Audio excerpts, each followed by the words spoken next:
ආයුබෝවන් අපේ හතර පන්තියේ දුවල පුතාලට පුතේ අද අපි හම්බෙන්නේ තුන්වෙනි සතියේ පරිසරය ප්‍රශ්න පත්‍රය. දැන් ඔයාලට මේනොට පුතේ තුන්වෙනි සතියට අදාළ පරිසරය ප්‍රශ්න පත්‍රය ලැබිලා ඇති. අපි බලමු අද මාතෘකාව මොකක්ද කියලා. අද තියෙන්නේ 4 අපහා පරිසරය මෙන්න මේක. සතිය 3 ආරක්ෂාව හා පරිස්සම 1. මොකද අද ප්‍රශ්න පත්‍රයේ මාතෘකාව 4 අපහා පරිසරය සතිය 3 ආරක්ෂාව හා පරිස්සම 1 ප්‍රශ්න පත්‍රය එහෙම නැත්නම් පාඩම් පත්‍රය අරගෙන දැන් ඔයාලා සූදානම් වෙන්න අද පරිසරයේ පාඩම කරන්න. දැන් ඔයාලා පුතේ මේ පාඩම් පත්‍රය අරගෙන පහසු විදියකට වාඩි වෙලා පැන්සල ඒ වගේ දේවල් සූදානම් කරගන්න. මේක අපි දැන් කතා කරන ගමන් මේ එන ප්‍රශ්න වලට උත්තර ලියලා දැනුමක් ලබා ගන්න. අපි බලමු දැන් මේකේ මුල්ම ක්‍රියාකාරකම නැත්නම් මුල්ම ප්‍රශ්නේ මොකක්ද කියලා. හරි. මොකද්ද මුල්ම ප්‍රශ්නේ තියෙන්නේ? ස්වාභාවික හේතු නිසා විය හැකි අනතුරු 4ක් ලියන්න. ස්වාභාවික හේතු නිසා විය හැකි අනතුරු 4ක් ලියන්න. පුතේ මේ ස්වභාවික හේතු කියන්නේ මොනවද?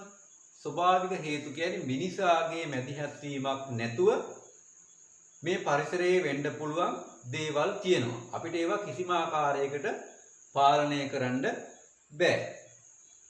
එතකොට මේ පාලනය කරන්න බැරි දේවල් නිසා සිදුවෙන අනතුරු වලට අපි කියනවා ස්වාභාවික හේතු නිසා වන අනතුරු. දැන් මේක 4ක් ලියන්න තියෙනවා. 4ට වැඩිය පුතේ මේ ගොඩක් තියෙනවා. අපි 4ක් ලියමු. අවශ්‍ය වුණොත් ඔයාලා තව දේවල් මේක කමා දාලා ලියා ගන්න පුළුවන්. අපි දැන් මේක ඡායාරූපත් එක්ක එකින් එක නරඹමු. ඒ නරඹන ගමන් ඒ තියෙන ස්වභාවික හේතු නිසා වෙච්ච විපත නැත්නම් ඒ අනතුර ඔයාලා ලියන්න. බලමු අපි පළවෙනි අනතුර මොකක්ද කියලා. ගම් වතුර තත්ත්වයක්. මේ තියෙන්නේ බලන්න දැන් මේ ගම් වතුර නිසා වෙලා තියෙන දේවල්. මේ ගෙවල් යට වෙලා නේද මේ? ඊට පස්සේ අපි මේ පදිංචි වෙලා යන බිම් වලට වතුර ගලාගෙන ඇවිල්ලා. බොර වතුර ගලාගෙන එන්නේ. ඒකට මේ ගංගාවල් පිටාර ගල්ලා මේ තියෙන ගම් වතුර කියන්නේ ගංගාවල් වල වතුර ඉඩමදි වුණාම ගලාගෙන යන්න නැත්නම් මොකක් හරි හරස් වුණාම ඒ වතුර ගලාගෙන එනවා ගම්මාන යට කරගෙන ගෙවල් යට කරගෙන ගලාගෙන එනවා. අපි ඒකට මොකද්ද කියන්නේ? ගම් වතුර කියලා කියනවා. අපේ රටේ අවුරුද්දකට කීප සැරයක් කොහේ හරි ප්‍රදේශයක මේ වගේ තත්ත්ව ඇති වෙනවා. අපි තවත් බලමු. මේ තියෙන ගම් වතුරක් අවස්ථාවක මිනිස්සු ගමන් බිමන් යන ආකාරය යන්න බෑ. හැබැයි ඉතින් යාලා පණ බේර ගන්න හරි යන්න බෑ කොහේ හරි. ඒතකොට බලන්න මේ යන මිනිස්සු නේද? යාළගේ තියෙන ගෙවල් වල තියෙන බඩු අතරවෙච්ච දෙයක් අරගෙන යාලා ඒ ගම් වතුරෙන් බේරෙන උස්තැන් වලට යනවා. කඳු උඩට හරි ගම් වතුර ගලන ස්ථාන වලට යනවා. නේද? මේ යන්නේ පුතේ මහා පාරක් දිගේ. හැබැයි පාර දැන් පේන්නේ පාර වතුරට යට වෙලා. මේ තියෙන්නේ තව ස්වභාවික විපතක්. ස්වභාවික හේතු නිසා වෙන අනතුරක්. මොකද ඒ අනතුර? කඳු නාය යාම. දැන් ලියන්න කාරණේ දෙවෙනි එක ලියන්න කඳු නාය යාම. දැන් බලන්න පුතේ මේ කන්දක් නාය ගිහිලා මේ විශාල කන්දක් මේ කන්දේ මේ ප්‍රදේශයේ ඔක්කොම ටික දැන් මේ තැන් වල මේ ගස් ටික තියෙනවා. හැබැයි කන්දේ මැද හරිය කොටසක් මේ තැඹිලි පාටට තියෙන්නේ මොකද්ද? ඒ ප්‍රදේශයේ තිබිච්ච ඔක්කොම අර පස් කුට්ටි ටික ගලවගෙන ඇවිල්ලා පල්ලෙහාට මේ විශාල ප්‍රදේශයක් මේ ගමක් අපිට මේ පොඩ්ඩක් වගේ පෙන්වන්නට මේ මුළු ගමක්ම යට වෙලා තියෙන්නේ මේ ඔක්කොම කන්ද මුදුනේ පස් ටික ඔක්කොම පස් තිබිය තට්ටුව ගල් ඔක්කොම ගලවගෙන ඇවිල්ලා ඒ කන්දේ තිබිච්ච ගෙවලුත් පල්ලෙහාට ඇවිල්ලා ඒ ගෙවල් පල්ලෙහා තිබිච්ච ගෙවල් උඩට වැල්ලා ඒවත් ඔක්කොම යට කරන ගලාගෙන ගිහිල්ලා මේ හැම විශාල විපතක්ද මේ මිනිස්සු දහස් ගණන් මේවැ මැරෙනවා. ඒ වෙලාව හොයාගන්න මේක ක්ෂණිකව වෙන දෙයක්. එතකොට මිනිස්සුන්ට අර ගම් වතුර වගේ පණ බේරගෙන දුවන්න එහෙම වෙලාවක් නැහැ. මෙන්න මේ ස්වභාවික විපතදී පවුල් පිටින් පොළොව ASCII වැළලීලා යනවා. මොකක්ද ඒක හේතුව? කඳු නාය යාම. හරි. මේ පුතේ දැන් අපි මේ කඳුනා යාම අවස්ථාවල මතක ඇති මේකත් මේ කෑගල්ල ප්‍රදේශයේම වෙච්ච ඡායාරූපයක්. මේ ආරණායක අර සාමසර කන්ද කියලා කන්දක් නාය ගියා. ඒකේ ඡායාරූපයක් තමයි මේ දාලා තියෙන්නේ. මේ තියෙන්නේ කන්දක් නායකී අවස්ථාවක්. මේ ගේ පිටිපස්සේ වෙච්ච කන්දක් වැස්ස වෙලාවක හොදගෙන ඇවිල්ලා මේ ගෙට හේතු වෙලා ගේ විශාල ප්‍රදේශයක් හැදිලා ගිහිල්ලා පාවිච්චි කරන්න බැරි තරමටම සමහරට මේ ගේ ඇතුලේ කවුරු හිටියනම් යට වෙලා විපතකටපත් වෙන්න හරි තිබ්බ නේද? හරි. මේ පුතේ කන්දක් නායකීය අවස්ථාව. අපි දැන් දෙකක් ලියව අපි දවලු තව ස්වභාවික අනතුරු මොකක්ද තියෙන්නේ කියලා. සුනාමි. මොකක්ද මේ සුනාමියක් කියලා කියන්නේ? මේ සුනාමියක් කියන්නේ මේ මුහුදේ ජලය ගොඩට ගලාගෙන එනවා. අර මුහුදු වෙරළි දින රැල්ල වගේ නෙමේ විශාල රැල්ලක්. දැන් බලන්න මේ මේ මෙතන බෝට්ටු වගේක් තියෙනවා. කොච්චර පුංචි වලද පේන්නේ. මේ සුනාමි රැල්ලක්, මුහුදු රැල්ලක්. බලන්න මේ පොල් ගහක් විතර වගේ උසට නගිනවා. ඊටත් වැඩි විශාල රැල්ලක්. මේ රැල්ල විශාල කොච්චරද කියනවනම් මේකෙන් පුතේ මේ බෝට්ටු ඔක්කොම හොදාගෙන යනවා. කිසිම දෙයක් ඉතුරු වෙන්නේ නැහැ. මේක ගොඩබිමට ඇවිල්ලා කඩාගෙන ඇවිල්ලා නගර සම්පූර්ණ පිටින්ම විනාශ කරන තමයි මේක ගලාගෙන යන්නේ. මේ සුනාමියක් ඇති වෙන්න පුතේ හේතු කීපයක් තියෙනවා. එකක් තමයි මේ මුහුදු පතුලේ භූමිකම්පාවක් නිසා මේක ඇති වෙන්න පුළුවන්. දැන් අපේ රටටත් එක සැරයක් ආවා 2004 අවුරුද්දේ සුනාමි උවදුරක් ඇති වුණා. මිනිස්සු ලක්ෂ ගාණක් ඒකෙන් මිය ගියා.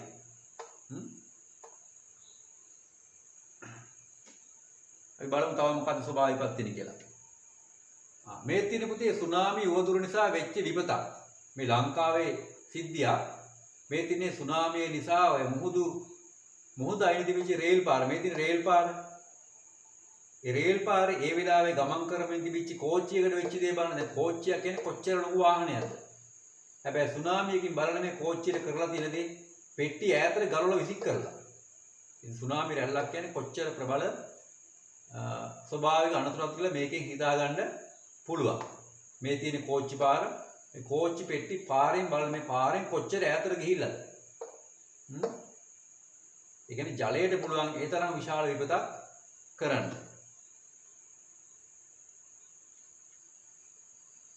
මේතින් තවත් ස්වභාවික විපතක් මොකද? භූමිකම්පා. පොළොවේ ඇතුලේ ඇතිවන චලන නැත්නම් සෙලවීම නිසා මේ මහා මාර්ගය බලන්න මේ කෑලි වලට කැඩලා ගිල්ලා නේද? භූමිකම්පාවක් නිසා මේ පාරේ දැන් කොටසක් මේ ඔක්කොම ටික පොළොව පුපුරලා විශාල පැලුම් ඇති වෙලා පොළොව ඇතුළට පේන නේද? ඒතර මේ පාරට වෙච්ච දේ බලන භූමිකම්පා කියන පුතේ ඒ වගේම අපිට බේරිලා ඉන්න අමාරු භයානක ස්වභාවික අනතුරක්. හැබැයි පුතේ අපේ ලංකාවේ නම් තාම මේ වගේ දේවල් නැහැ. සුළු භූමිකම්පා ඇති වෙන තාම විශාල විපතක් වෙන්න තරම් එහෙම දෙයක් වෙලා නැහැ. ඒ තරම් අපි ටිකක් වාසනාවන්තයි පැත්තෙන් නේද? මේ තියෙන භූමිකම්පාවක් නිසා වෙච්ච විපතක්. මේ විශාල ගොඩනැගිල්ලක්, තට්ටු ගොඩනැගිල්ලක් කඩාගෙන වැටිලා. මොකක් නිසාද? භූමිකම්පාවක් නිසා.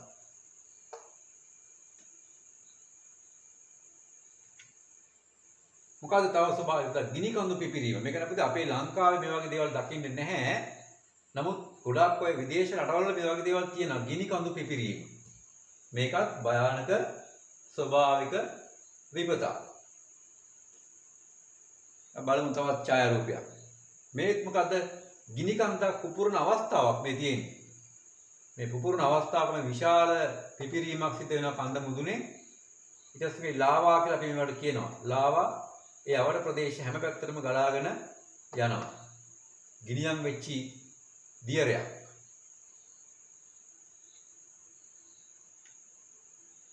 මේ ස්වභාවික විපතක් මොකද්ද මේ? ලැබුගිනි. ලැබුගින්නක් කියලා කියන්නේ පුතේ මේ වනයේ ඇතිවන ස්වාභාවිකව ඇතිවන ගින්නක්. නේද? මේකත් ස්වභාවික අනතුරක්. ස්වභාවික අනතුරක්. ඊළඟ ප්‍රශ්නේ. දැන් මම හිතන්නේ ඔයාලා පළවෙනි ප්‍රශ්නේ උත්තර ලියන්න දැන් ස්වභාවික විපතක් කියව අපි කීපයක් කිව්වා නේද? හරි. දෙවෙනි ප්‍රශ්නේ තියෙන්නේ මොකද්ද? මිනිස් ක්‍රියාකාරකම් නිසා විය හැකි අනතුරු 4ක් ලියන්න. අන්න. අපි කලින් ලිව්වේ මිනිසාගේ මැදිහත් වීමක් පාලනයක් නැතුව වෙන අනතුරු.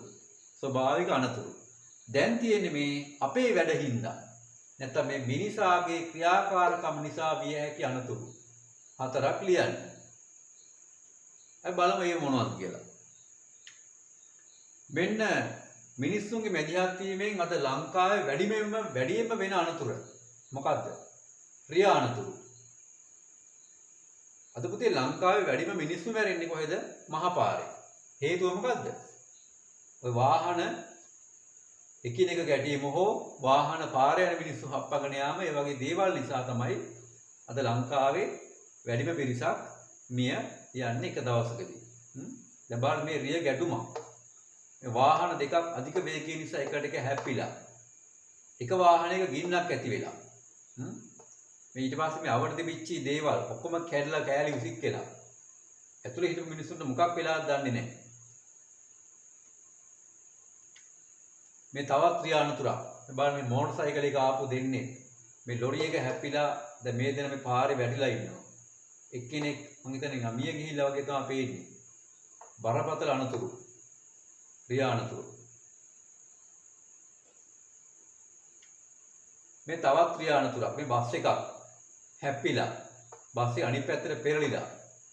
පොලිස් නිලධාරියෝ වෙලා මේ දැන් පරීක්ෂණ කරනවා මේ මොකද්ද කියලා කාරණේ. මේ බරපතල ලොක්ෂාල ක්‍රියානුතුරක්. දැන් බලන්න මේ බස් එකේ ආපු මිනිස්සුන්ට මොනව වෙන්නේ නැද්ද? මේ යකඩ ගොඩක් අස්සේ ඉන්නේ දැන්. ඉර වෙලා හරි තුවාල වෙලා. හරි. අපි බලමු තවත් මොකක් හරි සිද්ධියක්. යුද ගැටුම්. අන්න මිනිස්සුන්ගේ මැදිහත් වීමෙන් වෙන තවත් අනතුරක්. මොකද යුද ගැටුම්. මිනිස්සු විවිධ හේතු නිසා එකිනෙකා යුද්ධ ඇති කර ගන්නවා. එවැනි විශාල විදියට මිනිසුන්ට අනතුරු සිද්ධ වෙනවා. මේ දියේ ගිලීම්. අද ලංකාවේ ඊළඟට වෙන විශාල මිනිස්සු හතරේ වෙන එකක් මොකද්ද මේ දියේ ගිලීම්. ජලය කියන්නේ පුතේ අපිට අත්‍යවශ්‍ය වගේම අපිට ගොඩාක් විපත් කරන්න පුළුවන් ස්වභාවික දෙයක්. හැබැයි මේ විපත නම් වෙන්නේ ජලයේ කරදරයක් නිසා නෙවෙයි මිනිස්සුන්ගේ තියෙන නොසලකිල්ල නිසා. නේද? අපි ජලයේ කිසිම පරිස්සමක් නැති අවස්ථාවක ජලය ගැන ජලයේ පිරිච්ච ස්ථානයේ නොදන්න අවස්ථාවක මේ වගේ අනතුරු වෙන්න පුළුවන්. දියේ ගිලීම.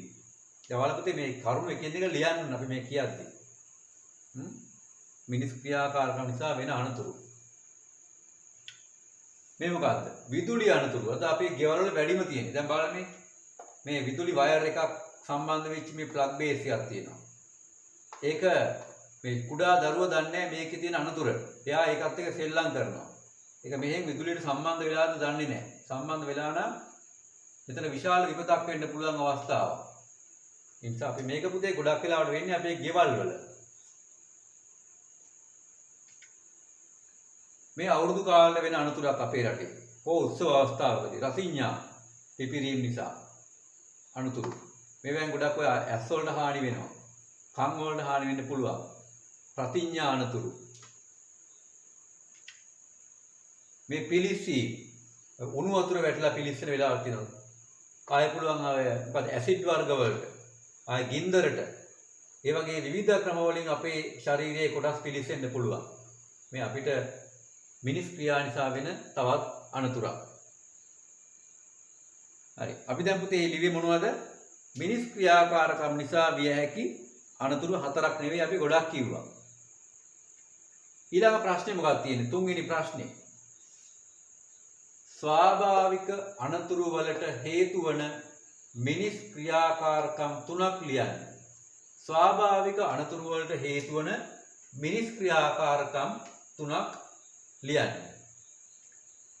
ඒ මොකක්ද ඒ කියන්නේ? දැන් අපිට අපි කලින් කිව්වනේ ස්වභාවික අනතුරු ගම් වතුර, නායාම් ඒ වගේ දේවල් කිව්වනේ. ඒ අනතුරු පුතේ නිකම්ම වෙන්නේ නැහැ. ඒවට සමහර අවස්ථාවලදී මේ අපේ වැරදිත් හේතු වෙනවා. දැන් ගම් වතුරක් ගත්තාම ගම් වතුර කියන පුතේ මේ ස්වභාවික ජලය ගලාගෙන යන මාර්ග තියෙනවනේ. ඒවා හරස් වුනහම ඒ වතුර වලට යන්න දිහාක් නැහැ. එතකොට මොකද වෙන්නේ?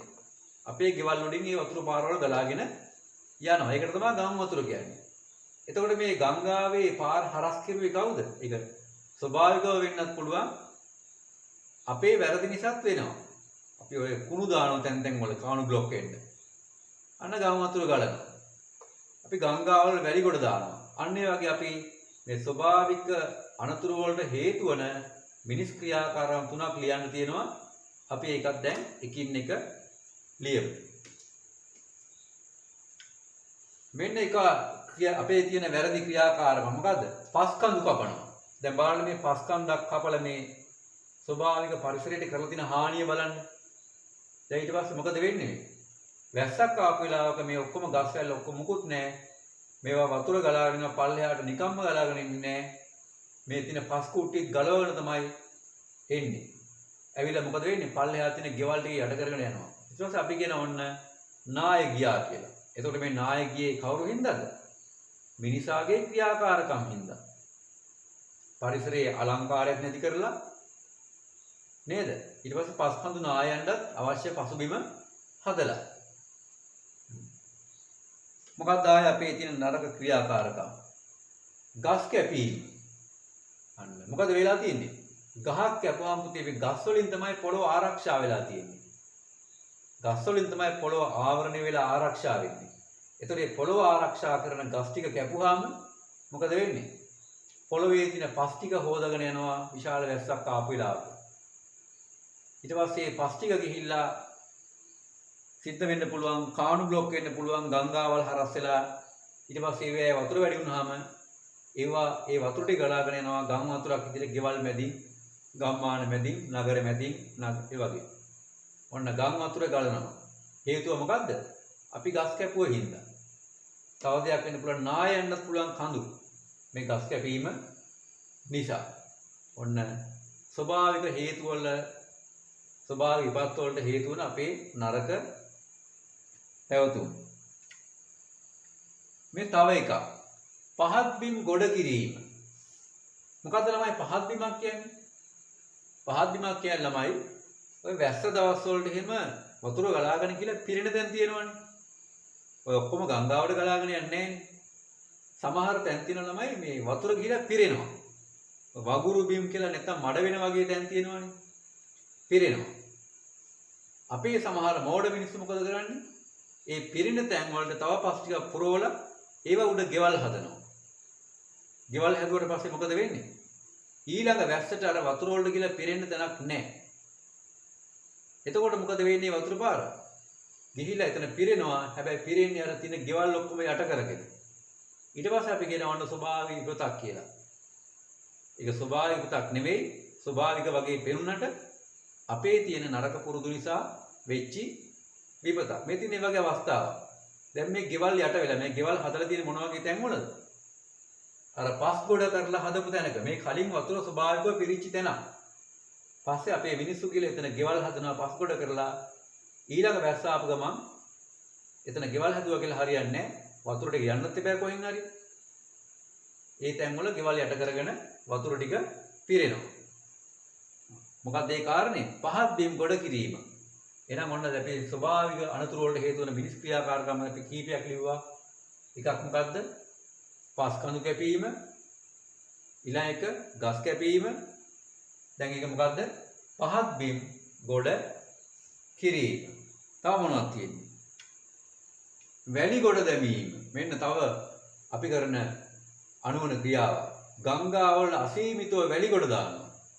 දැන් බාල මේ එක පුද්ගලයෙක් විතරයි. මෙතන මේ බෝට්ටු ගණනාවක් තියෙනවා. ඒ වැලි ගොඩ දාන යාත්‍රා වගේක්. නේද? දැන් පුතේ මේ යාත්‍රා වලින් ගෙනල්ලා දැන් මේ වගේ තමයි මේක අපි දැන් මීට වැඩිය ගොඩක් දියුණු ක්‍රම දැන් තියෙනවා. බැකෝ ගෙලින්ම බහැලා මේ වතුර වලට වැලි ගොඩ දානවා. හාරනවා. එතකොට මේ ගංගාවල් මොකද වෙන්නේ? ගංගාවල් හැරෙනවා. හැරුණාම මොකද වෙන්නේ? ගංගා දෙපැත්තෙන් ඉවුරු කඩාගෙන ගංගාව ඇතුළට වැටිලා ගංගා හරස් වෙලා ඔන්න ස්වභාවික අනතුරු වෙනවා. ගම් වතුර වගේ දේවල් ඇති වෙනවා. මේකත් අපේ තියෙන පරිසරයට හානි කරන නරක චර්යාව. ඔන්න අපි දැන් කාරණා හතරක් ලිව්වා. ස්වභාවික අනතුරු වලට හේතු වන මිනිස් ක්‍රියාකාරකම් තුනක් තමයි අහලා තියෙන්නේ. අපි දැන් හතරක් කිව්වා. හතරෙන් ඔයාලට කැමති ඒවා තුනක් ලියන්න පුළුවන්. අපි ඊළඟ ප්‍රශ්නෙට යමු බලන්න. 4. අනාරක්ෂිත ස්ථානයක් යනු කුමක්ද? අනාරක්ෂිත ස්ථානයක් යනු කුමක්ද? අනාරක්ෂිතයි කියන්නේ මොකද්ද ළමයි? අනාරක්ෂිතයි කියන්නේ ආරක්ෂාවක් නැහැ කියන එක. එහෙනම් ආරක්ෂාවක් නැති ස්ථානයක් තැනක්. බලමු උත්තරේ මොකද්ද කියලා ඒක. අනතුරක් විය හැකි ස්ථානයක්. ඔන්න අනාරක්ෂිත ස්ථානයක් කියලා කියන්නේ අනතුරක් විය හැකි ස්ථානයක්. දැන් මේක ලියන්න බලන්න. මොකද්ද ප්‍රශ්නේ තියෙන 4 වෙනි එක නේද? අනාරක්ෂිත ස්ථානයක් කියන්නේ කොහොමද? අනතුරක් විය හැකි ස්ථානයක්. අනතුරක් කොයි වෙලේ වෙයිද දන්නේ නැහැ. ඕනෑම අවස්ථාවක අනතුරක් වෙන්න පුළුවන්. ඒ වගේ ස්ථාන අපි කියන මොකද්ද? අනාරක්ෂිත ස්ථානයක්. 4 වෙනි ප්‍රශ්නේ. හරි. දැන් මේක මම හිතන්නේ ඔයාලා ලියන්න ඇති. අපි බලමු ඊළඟ ප්‍රශ්නේ. මොකක්ද ඊළඟ ප්‍රශ්නේ? 5. අනාරක්ෂිත අවස්ථාවක් යනු කුමක්ද? අනාරක්ෂිත අවස්ථාවක්. ඒ කියන්නේ ආරක්ෂාවක් නැති වෙන අවස්ථාවක් නැත්නම් අනතුරක් වෙන්න පුළුවන් අවස්ථාවල් තියෙනවා. අන්න ඒකක් මේ අහන්නේ මොකද්ද කියලා. බලමු උත්තරේ මොකද්ද කියලා ඒක. මොකද්ද අනාරක්ෂිත අවස්ථාවක් කියන්නේ? අනතුරක් විය හැකි අවස්ථාවක්. ලියන්න මේ උත්තරේ දැන්. 5 වෙනි ප්‍රශ්නේ උත්තරේ මොකද්ද? අනතුරක් විය හැකි අවස්ථාවක්. අනතුරක් විය හැකි අවස්ථාවක්.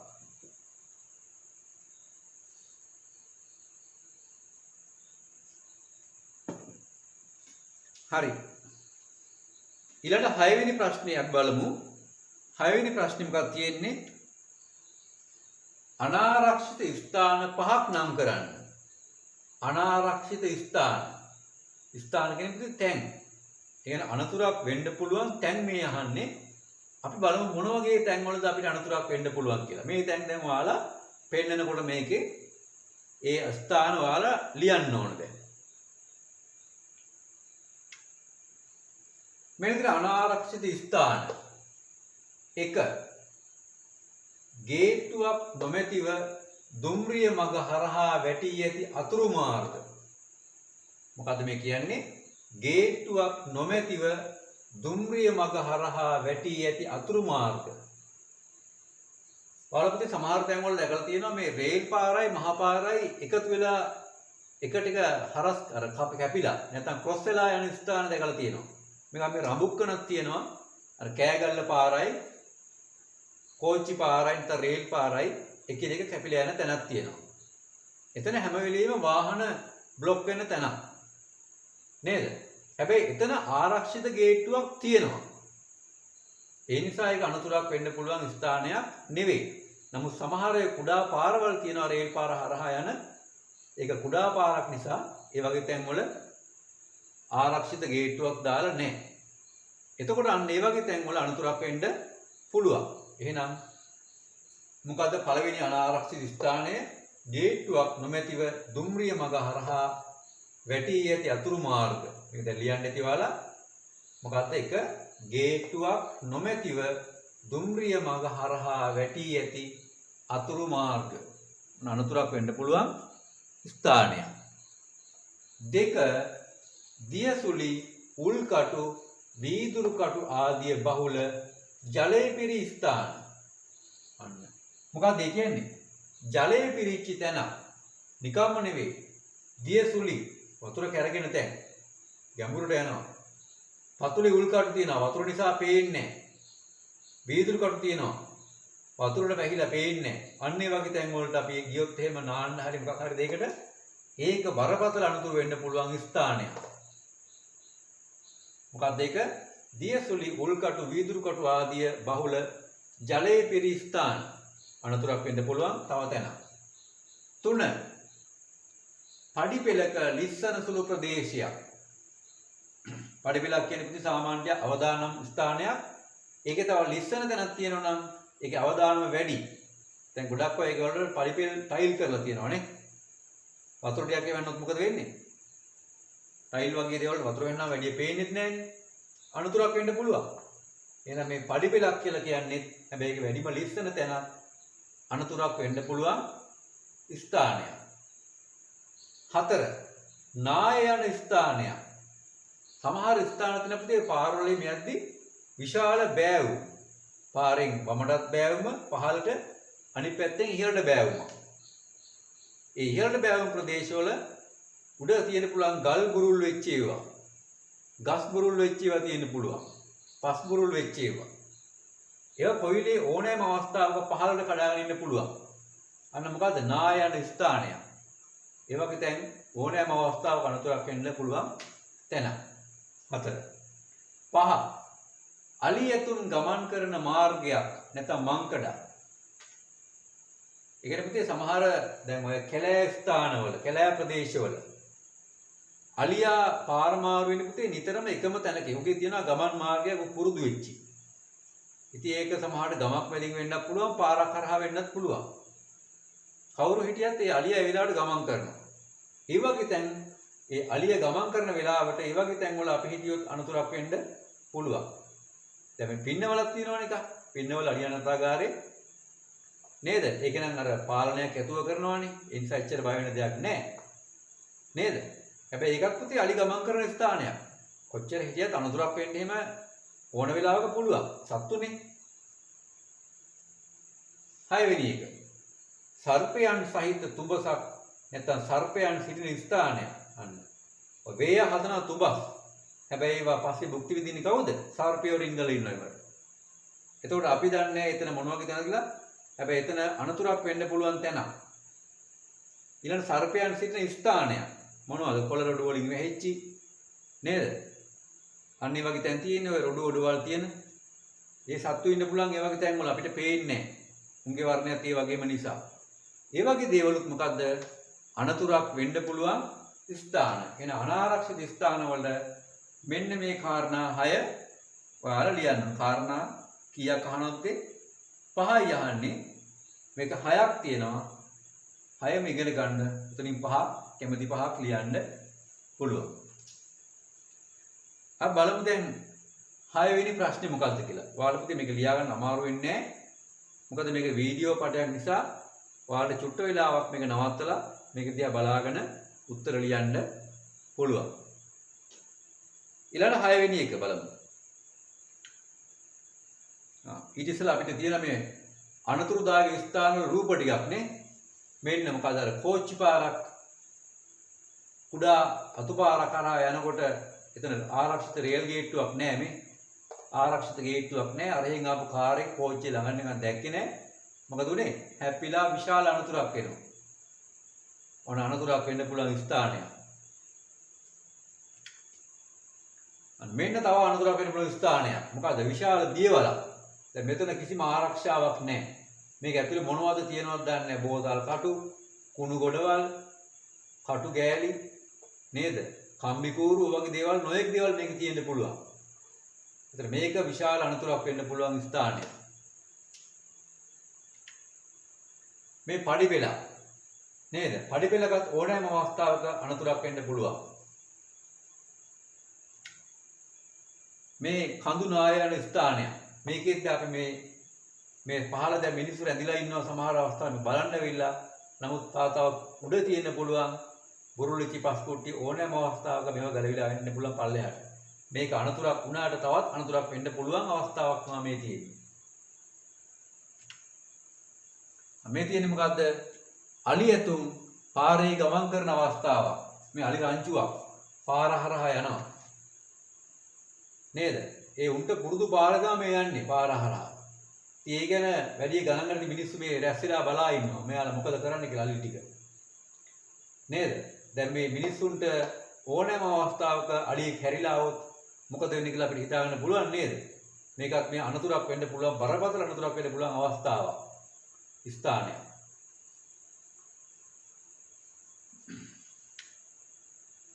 මේ මොකද්ද? මේකත් අනතුරක් වෙන්න පුළුවන් ස්ථානයේ තුඹසක්. මේක බඳින්නේ වේය වුණාට සමහරවිට මේවට සර්පයෝ රිංගල ඉන්න පුළුවන් මේ සිදුරු වල. ඒතර මේකත් මේ විශාල අනතුරු වෙන්න පුළුවන් ස්ථානයක්. අනික මේ කැලෑ ස්ථානයේ රොඩු තියෙනවා වටේට කොළ වැටිච්ච ඒවා. ඒ ඇසි තුඹසක්. නේද? 6 වෙනි ප්‍රශ්නේ බලමු. අනාරක්ෂිත අවස්ථා 5ක් නම් කරන්න. අනාරක්ෂිත අවස්ථා 5ක් නම් කරන්න. දැන් පුතේ අපි කලින් නම් කෙරුවේ ස්ථාන. දැන් මේ තියෙන ස්ථාන නෙවෙයි අවස්ථාවල්. මේ තියෙන්නේ මොනවද? අවස්ථාවල්. ඒ කියන්නේ ක්‍රියාකාරකම්. අපේ එක එක වැරදි වෙන අවස්ථාවල් මේ තියෙන්නේ. මෙන්න අනාරක්ෂිත අවස්ථා. ගම් වතුර අවස්ථාවකදී දිය නෑමට යාම, ඔරු පැදීමට යාම. ගම් වතුරක් කියන පුතේ විශාල විපත් වෙන අවස්ථාවක්. මිනිස්සු විශාල දිය පහරවල් නිසා ගම් වතුරකදී නොයෙක් විපත් වෙන්න පුළුවන්. ඒ අවස්ථාවවලදී සමහර අය යනවා මොකටද? ඒකේ විනෝද වෙන්න යනවා. දියනාල විනෝද වෙන්න යනවා. ඔරු පදින්න යනවා. තමන්ගේ අර සමහර මෝඩකම් ප්‍රදර්ශනය කරන්න. අන්න අනතුරක් වෙන්න පුළුවන් අවස්ථාවක්. දෙක අකුණු අවස්ථාවකදී එලිමහනේ ගමන් බිමන් යාම. දැන් මේක පුතේ ස්ථානයක් නෙවෙයි. අවස්ථාවක් නේ. අකුණු ගහන අවස්ථාවල් තියෙනවා. අකුණු ගිනව අපි දැකලා තියෙනවා. අනතුරු වෙන්න පුළුවන් අවස්ථාව. ඒ අවස්ථාවවලදී අපි කරන්න ඕනේ මොකද්ද? පුළුවන් තරම් ගෙවල් ඇතුලේ ඉන්න ඕනේ. පුටුවක් උඩට වෙලා වගේ උඩට වෙලා ඉන්න ඕනේ. නමුත් සමහර අය මොකද කරන්නේ? ඒ අවස්ථාවවලදී එලිමහනේ ගමන් යනවා. විශාල අනතුරු වෙන්න පුළුවන් ඒ පුද්ගලයන්ට. මොකද එලිමහනේ ඉන්න කෙනාට අකුණු අනතුරු අකුණක් වැදීමේ හැකියාව වැඩි. 3. වාහන තදබදයේ ඇති අවස්ථාවක පාර හරහා මාරු වීම. වාහන විශාල ප්‍රමාණයක් නගරයක එහා මෙහා යනවා. අපිට හදිස්සි පාර හරහා යන්න. අපි වාහන ගැන හිතන්නේ නැතුව පාර හරහා යනවා. ඒතර පුද්ගලයෙක් වාහනයක හැපුණොත් එහෙම කාටද අනතුර වෙන්නේ? පුද්ගලයාටද වාහනේට? වාහනේ කියන්නේ යකඩ ගොඩක්. අපේ ඇඟ සාමාන්‍ය ශක්තිමත් ශරීරය නෙමෙයි. හැපුණොත් එහෙම විශාල අනතුරක් වෙන්න පුළුවන්. එහෙනම් මේ වාහන තදබදයේ ඇති අවස්ථාවල අපි පාර මාරු වීම නොකළ යුතුයි. වාහන ටිකක් අපි අඩු වෙනකම් බලාගෙන ඉඳලා තමයි ඒ අවස්ථාවේදී ක්‍රියා කරන්න ඕනේ. 4. දුම්රිය දකිමින් දුම්රිය මාර්ගය හරහා ගමන් කිරීම. මෙන්න මේ වැරද්ද ගොඩක් කරන අය මෝටර් සයිකල් වල යන අය මොකද්ද? කෝච්චි පාර රේල් ගේට් එක වහලා තියෙද්දී ඒක තියන අර යන්න පුළුවන් තැන එතනින් රිංගල යනවා කෝච්චිය එනවා පෙනිපෙනි. සමහර පයින් යන අයත් ඒ වගේ යනවා. එතකොට අපිට හිතා ගන්න බැහැ ඊළඟ වෙන අනතුරු මොකක්ද කියලා. බරපතල අනතුරු වෙන්න පුළුවන්. 5. දුම්රිය මාර්ගයේ ගමන් කිරීම. ඉතින් සාමාන්‍ය දුම්රිය මාර්ගයේ ගමන් කිරීමත් වැරද්දක්. කිසිම කෙනෙකුට අයිතියක් නැහැ අපි ඔය ගියාට කෝච්චි පාර යන්න තහනම්. හේතුව තමයි පුද්ගලයේ කෝච්චි පාරක යද්දී හදිසියේ කෝච්චියක් ආවොත් එහෙම දුම්රියක් ආවොත් අර වාහන කුඩා වාහනයක් නවත්තනවා වගේ කෝච්චියක් නැත්තම් දුම්රියක් එහෙම නවත්තන්න බෑ. නැවැත්වීමෙන් ඊට වැඩි ලොකු අනතුරක් වෙන්න පුළුවන්. එතකොට ඒ වෙලාවට අපිට මේ පුද්ගලයා ගැන හිතන්න වෙන්නේ ඔහු යට කරගෙන යයි කෝච්චිය. ඒ නිසා මේ දුම්රිය මාර්ගයේ ගමන් කිරීමත් තහනම් ක්‍රියාවක්. එහෙම ගමන් කරනවා නම් ඒකත් අනතුරුදායක අවස්ථාවක්. 6. පයින් ගමන් කරන විට පාරේ වම් පසින් ගමන් කිරීම. අපි කුඩා කාලේ ඉඳලා දන්නවනේ පාරේ යන්න ඕන පැත්ත දකුණු පැත්ත. නේද? ඒකට හේතු තියෙනවනේ. එහෙනම් ඒවා අපි ගණන් ගන්න නැතුව වම් පැත්තෙන් යනවා නම් ඒකත් උන අනතුරක් වෙන්න පුළුවන්. මොකද්ද? අවස්ථාව. අය රතිඤ්ඤාපත්තු කරන අවස්ථාව. පිච්චෙන්න පුළුවන්. ඇස් වලට කැලි සික්කෙන්න පුළුවන්. ගිනි ගන්න පුළුවන්. ඒකත් අනතුරුදායක අවස්ථාවක්.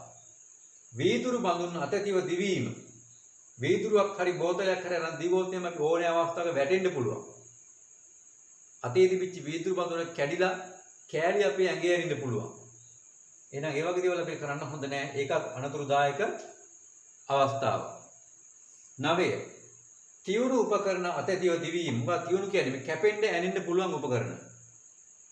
ඒවා අරන් අපි හිමින් සැරේ තමයි යන්න ඕනේ.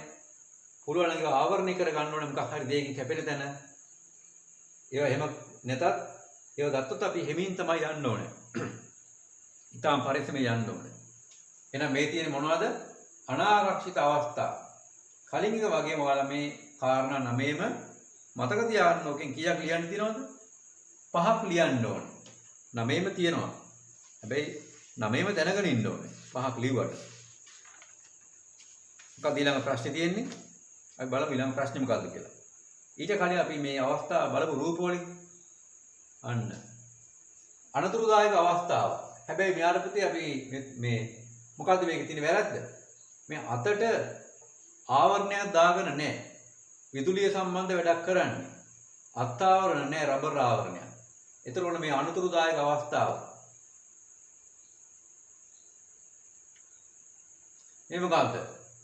සරුංගල් යවනකොට සරුංගලයක් හිර වෙලා ලයිට් කම්බි වල කරන්ට් වයර් වල මේ ළමයි හිනාවේක අදිනවා. මොකද වෙන්නේ? වයර් එකිනෙකට ගෑවිලා විශාල අනතුරක් වෙන්න පුළුවන් අවස්ථාවක්. ඒතර මේකේ දිගේ තෙතමනයක් එහෙම තිබ්බොත් මේ කරන්ට් එක මෙයාලට එන්න පුළුවන්. නැත්නම් මේ කම්බි කඩාගෙන පුළුවන් ඇඟට.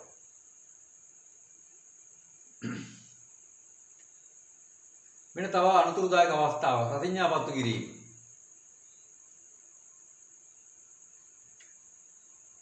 මේ තව අවස්ථාවක් විදුලිය සම්බන්ධ කාරණයක් මෙතන මේ විවෘත වෙලා තියෙන මේ ගැලවිලා මේ ප්ලග් එක කම්බි දෙක. එතනින් අපිට අනතුරක් වෙන්න පුළුවන්. මෙන්න තව අනතුරක් වෙන්න පුළුවන් අවස්ථාව. මොකද අකුණක් ගහනවා.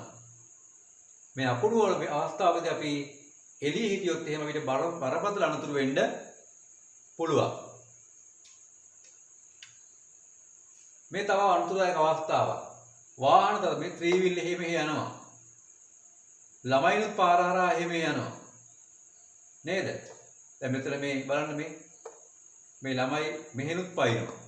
මෙහෙනුත් එනවා. මෙහෙ බලාගෙන ඉන්නවා. මෙහෙන් ත්‍රිවිල් එනවා. මේක මොකද්ද මේ? වාහන තදබදයක ඇති අවස්ථාවක මේ පාර මාරු වෙන්න යනවා. පිළිවෙලක් නැහැ කිසිම. මේකත් අනතුරුදායක අවස්ථාවක්. වෙන තව අනතුරුදායක අවස්ථාවක්. මොකද්ද? වාහනයක නැත්නම් දුම්රියක එල්ලිලා යනවා. දැන් බලන්න මේ කොච්චර අවදානම් අවස්ථාවක්ද මේක. ඕනෑම කෙනෙක් ඕනෑම මොහොතක වැටෙන්න පුළුවන්. වැටෙනොත් වැටෙන්නේ කොහාටද? රේල් පාර උඩට. තව යකඩ ගොඩක් උඩට වැටෙන්නේ. අනික යන වේගයට වැටෙනොත් එහෙම වෙන අනතුරු ඊටාම බරපතලයි. මෙන්න අනතුරුදායක තව අවස්ථාවක්. අපි බලමු ඊළඟ ප්‍රශ්නේ මොකක්ද කියලා. මොකක්ද තියෙන්නේ? පාදයට සර්පයෙකු දෂ්ට කිරීමක්දී සිදුවිය හැකි හානි. දැන් පුතේ ඔයාලා මේකේ තියෙන වගුවක් දීලා තියෙනවා නේ. මේ වගුවේ පළවෙනි එක තමයි මොකද්ද? අනතුර පාදයට සර්පයෙකු දෂ්ට කිරීම. පළවෙනි කොටුවේ තියෙනවා විය හැකි හානිය කියලා. බලන්න හොඳට දැන් ඇස්සරලා. විය හැකි හානිය. හරි. අන්නේ විය හැකි හානිය කියන එකට මෙන්න මේ කාරණා තුන ලියා ගන්න. හතර ලියා ගන්න. පාදයට සර්පයෙකු දෂ්ට කිරීමකදී සිදුවිය හැකි හානි කියලා කොටුවක් තියෙනවා. විය හැකි හානිය කියලා. ඒකට ලියා ගන්න මේ ටික විෂ ශරීරගත වීම, රෝහල්ගත වීමට සිදුවීම, අධික වේදනාව, මරණය. මෙන්න මේ කාරණා හතර ලියා ගන්න. පාදයට සර්පයෙකු දෂ්ට කිරීම කියන තීරුවේ විය හැකි හානියට. හානිය කියන්නේ අපිට සර්පයා දෂ්ට කිරීම නිසා වෙන්න පුළුවන් අනතුරු නැත්තම් කරදරය.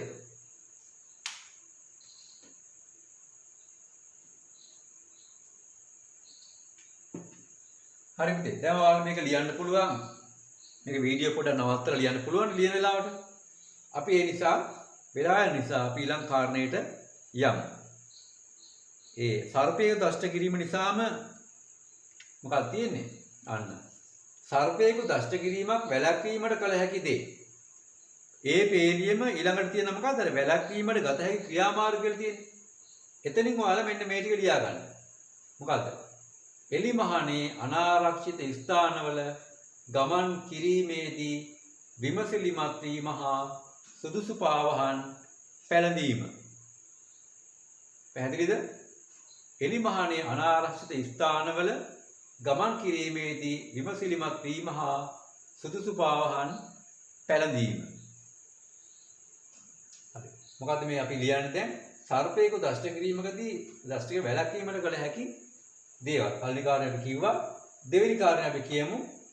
රාත්‍රී කාලයේදී ගමන් කරන්නේ නම් සර්පයෙකු දෂ්ට කරන ඕන වෙලාවකනේ විදුලි පන්දමක් වැනි ආලෝකයේ ලබාගත හැකි උපකරණයක් භාවිතා කිරීම. අන්න මේකත් අපිට පුළුවන් නේද? රාත්‍රී කාලේ අපි යනවනම් ටෝච් එකක් විදුලි පන්දමක් වැනි එළිය දෙන්න පුළුවන් උපකරණයක් පාවිච්චි කරන්න. අපි ඒතර මේ වගේ දේවල් කරනකොට අපිට සර්පයක දෂ්ට කිරීමක් වගේ දෙයක් වළක්වා ගන්න පුළුවන්. එහෙනම් පුතේ මේකත් ලියන්න ඊළඟ කාරණාවට ඒ කොටුවේ. හරි. අපි බලමු දැන් ඊළඟ මොකක්ද කියලා තියෙන්නේ කියලා. රත් වූ බඳුනකට අත පිළිස්සීමකදී විය හැකි හානි. ඒ වගුවෙම තියනවක. දෙවෙනි තීරුවේ. මොකක්ද තියෙන්නේ? රත් වූ බඳුනකට අත පිළිස්සීමකදී විය හැකි හානි කියලා. මොකද්ද විය හැකි හානිය? විය හැකි හානිය ලියන්න අත පිළිස්සීම වේදනාව දැනීම නැත්නම් වේදනාව. අත පිළිස්සීම සහ වේදනාව. හරි. අපි බලමු එතකොට අත පිළිස්සීම වගේ දෙයක්කින් ආරක්ෂා වෙන්නේ කොහොමද කියලා. රත් වූ බඳුනකට අත පිළිස්සීමක් වැළැක්වීමට කළ හැකි දේ. මොකද කරන්න ඕනේ? රත් වූ භාජන අල්ලන්න සුදුසු රෙදි කෑල්ලක් පාවිච්චි හෝ අඬුවක් පාවිච්චි කරන්න ඕනේ. රත් වෙච්ච දෙයක් අපි දාන්න රත් වෙලා කියලා අපි එන රෙදි කෑල්ලක් තියලා හරි නැත්නම් අඬුවක් වගේ දෙයක් පාවිච්චි කරලා හරි ඒක අල්ලන්න පුළුවන්. අපි මේ වගේ දේවල් කෙරුවා නම් අපිට අනතුරක් වෙන්නේ නැහැ. හරි. 8 වෙනි ප්‍රශ්නේ. අපි බලමු. අවස්ථාවකයක් තියෙන මේ අවස්ථාවවලදී ඔයාලා මොකද කරන්නේ? මෙහෙම අවස්ථාවක් ඔයාලට උදා වුණොත් ඔයාලා මොකද්ද කරන්නේ? මොකක්ද අවස්ථාව? සමීර පාසල නිමවි තමාව නිවසට කැඳවාගෙන යාමට තම මව පැමිණෙන තෙක් බලා සිටි. සමීරගේ අසල්වැසියෙක් පැමිණ නිවසට ඇරලවීමට පැමිණෙන ලෙස සමීරට කතා කරයි. ඉස්කෝලේ ඇරිලා මොකද වෙන්නේ? ඉස්කෝලේ ඇරිලා අම්මා එනකම් බලාගෙන ඉන්නවා. ඒතර අම්මා එන්න පරක්කු වෙනවා. ඒ වෙලාවේ මොකද කරන්නේ? සමීරගේ අසල්වැසියෙක්. අසල්වැසියෙක් කියන කෙනා පුතේ අපි අඳුරන කෙනෙක්. අඳුරන කෙනෙක් ඇවිල්ලා කියනවා මං ඔයාව ගෙදරට ඇරලවන්නම් මාත් එක්ක යන්න එන්න කියලා. ඒතර මේ වගේ වෙලාවක ඔයාලා මොකද කරන්නේ? කරන්න තියෙන මොකද්ද? අසල්වැසියෙක් වුණත් අපි මේ පුද්ගලයාගේ ගතිගුණ දැනගෙන ඉන්න ඕනේ. සාමාන්‍යයෙන් අපි අපේ අසල්වැසියන්ගේ ගතිගුණ දන්නවා. මෙයා හොඳද නරකද මත්පැන් පානය කරන කෙනෙක්ද හොරකම් කරන කෙනෙක්ද කියලා දන්නවා අපි. එතකොට අපිට මේ පුද්ගලයා ගැන විශ්වාසයක් නැත්නම් එයා අසල්වැසියෙක් වුණත් අපි කවදාවත් මේ වෙලාවට යත් එක යන්න හොඳ නැහැ. හැබැයි එයා ගැන අපිට විශ්වාසයක් තියෙනවා. අපේ ගෙවල් වල ඇවිල්ලා අපේ අම්මලා තාත්තලා අඳුරනවා. එයා යහපත් පුද්ගලයෙක් කියලා විශ්වාසයක් තියෙනවනම් අම්මෙන්ට පරක්කු නම් අපිට යන්න පුළුවන්. හැබැයි තව දෙයක් කරන්න පුළුවන් අද කාලේ මොකද්ද? අපේ පුතේ ජංගම දුරකථන තියෙනවා. සමහර මේ පුද්ගලයා අතේ තියෙන පුළුවන් ජංගම දුරකථනය. එතකොට Taman දැනගන්න ඕන තමන්ගේ අම්මගේ සහ තාත්තගේ දුරකථන අංක. ඒතර මේ පුද්ගලයා අඳුරනවා නම් එයාගේම ටෙලිෆෝන් එක ඉල්ලගෙන එයා අඳුරන නිසා අම්මට තාත්තට කෝල් එකක් ගන්නවා. අම්මේ මට මෙහෙම මෙයා මේ මාමත් එක්ක එන්න කිව්වද කියලා අහනවා. එතන අම්මගේ හොඳ උත්තරයක් හම්බුනොත් එයාත් එක්ක ගියාට කමක් නැහැ. හැබැයි ඒකත් තමන්ගේ දැඩි විශ්වාසයක් ඇතුව. දැන් මේක පුතේ ලියන්න ඕනේ. ඔයාලගේ වචනේ ලියන්න ඕනේ. තමන්ගේ දෙමව්පියොත් මේකට උදව් කර ගන්න ඕනේ. එයාලගෙනුත් අහන්න මේ වගේ වෙලාවකදී මොකද කරන්න කියලා. මොන ඊළඟ අවස්ථාවක පවනි නිවසේ තනිව සිටින අවස්ථාවක වෙළඳාම සඳහා පැමිණෙන තැනැත්තෙක් ටොෆි චොක්ලට් රැගෙන දීම සඳහා අසල ඇති වෙළඳසැලක් වෙත යාමට කතා කරයි. පවනි කියන්නේ ගෑල් ළමෙක්. එයා ගෙදර තනියම ඉන්න අම්මයි තාත්තයි වෙලට ගිහිල්ලා. අපේ ගෙවල් එකේ වෙළඳ වෙනවනේ. පරණ බඩු ගන්න කට්ටිය එනවා, පත්‍ර ගන්න කට්ටිය එනවා, කෙහෙල් ගම් කපන්න එනවා, නොඑක් දේවල් වලට එනවනේ වෙළඳ. සා එක එක මිනිස්සු.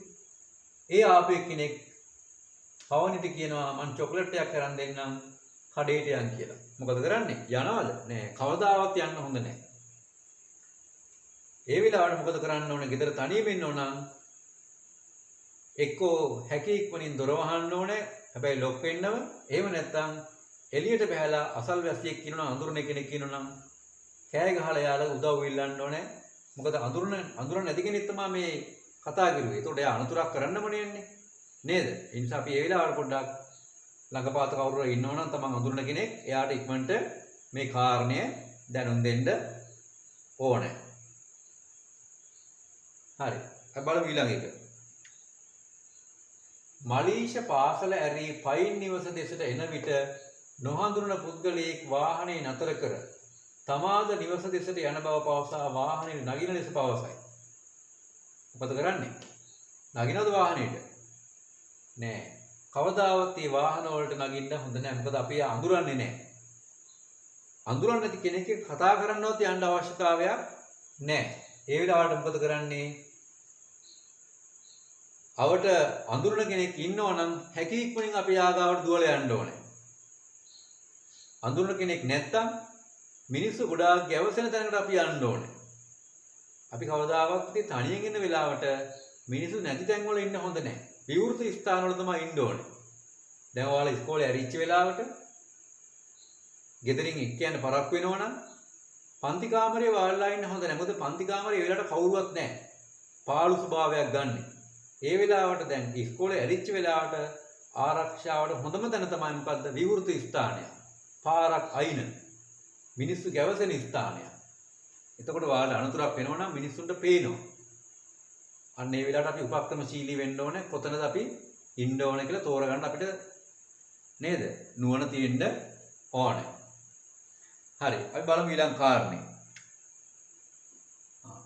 ක්‍රිකට් ක්‍රීඩකයෙක් ආරක්ෂාව සඳහා අඳින පළඳින හෝ භාවිතා කරන උපකරණ අහනවා. කීවෙනි ප්‍රශ්නේද මේ? 9 වෙනි ප්‍රශ්නේ තියෙන වගුවක්. වගුවේ අපි බලමු දැන් මේ ක්‍රිකට් ක්‍රීඩකයා මොනවද පළඳින්නේ අඳින්නේ කියලා.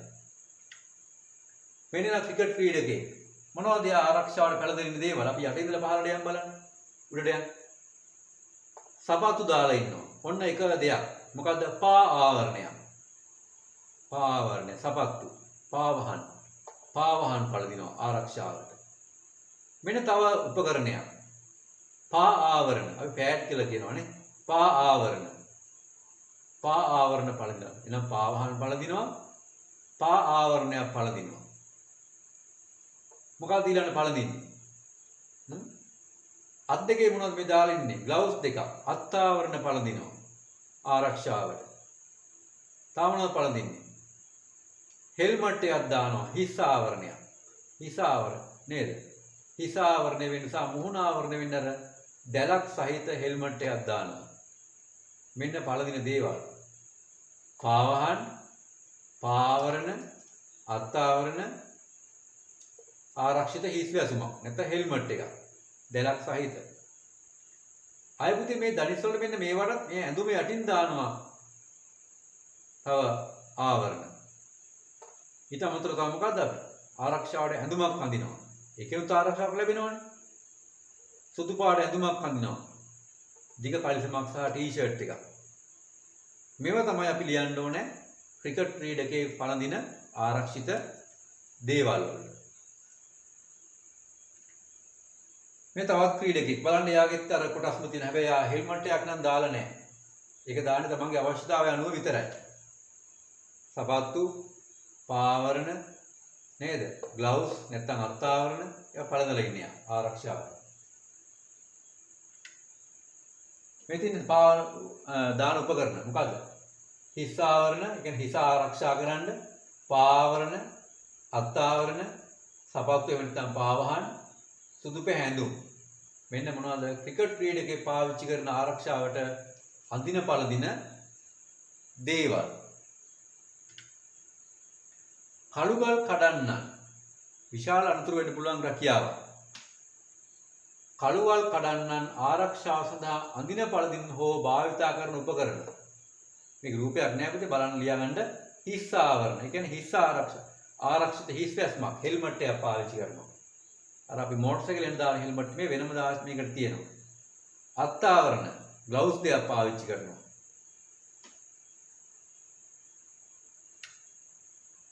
පෑසුම් කරුවෙක්. ඒ කියන්නේ යකඩ කෑලි වගේ දේවල් එකට පාසන එක්කෙනෙක් පාවිච්චි කරන විශේෂයෙන් මොකද්ද? මුහුණු ආවරණයක්. ඒකෙම තියෙන ඇස් ආවරණයක් නේද? කළු පාට කණ්ණාඩි දෙයක් තියෙන සන්ග්ලාස් වගේ. ඇස් ආවරණ පාවිච්චි කරනවා. ආය ග්ලව්ස් දානවා. අත් ආවරණ පාවිච්චි කරනවා. ආයෙත් ඕවරෝල් කියලා සම්පූර්ණ ඇඟම වෙන ඇඳුමක් අඳිනවා. ඒක තමයි යා පාවිච්චි කරන ආරක්ෂිත උපකරණ නැත්නම් දේවල්. මෙන්න තනකොළ කපන්න ආරක්ෂණ සඳහා අඳින පළදින දේවල්. අපි උඩට ගත්තොත් එහෙම මුහුණු ආවරණයක් පළදිනවා. ඇයි මේ තනකොළ කපනකොට මේ කැලිෆික් ඉන්න පුළුවන් ඇස් වලට මුහුණේ කොටස් වලට මුහුණු ආවරණයක් දානවා. ආරක්ෂිත හිස් ගැස්මක් දානවා. ඊට පස්සේ අත් දෙකට ග්ලව්ස් නැත්නම් අත්ආවරණ දානවා. දිග කලිසමක් අඳිනවා. සමහරවිට පුතේ මේකට බූට් දෙයක් දානවා. නේද? ඊට පස්සේ සබත්තු දානවා. පාවහන්. අත් දෙක දිගට දාලා තමයි උඩ කොටසත් හොඳට වැහෙන්න අඳ ගන්නවා. මෙන්න මේවා දේවල් ලියන්න. හරි. ඒතර පුතේ අද අපිට මේ ටික තමයි කතා කරන්න තියෙන්නේ. අපි බලමු ඊළඟ අපි 4 වෙනි සතියෙන් හම්බෙමු ආරක්ෂාව හා පරිස්සම පාඩමේම ඊළඟ කොටසෙන්. දැන් මේ පාඩම් පත්‍රයේ සියලු දේවල් පුතේ ඔයාලා සම්පූර්ණ කරන්න ඕනේ.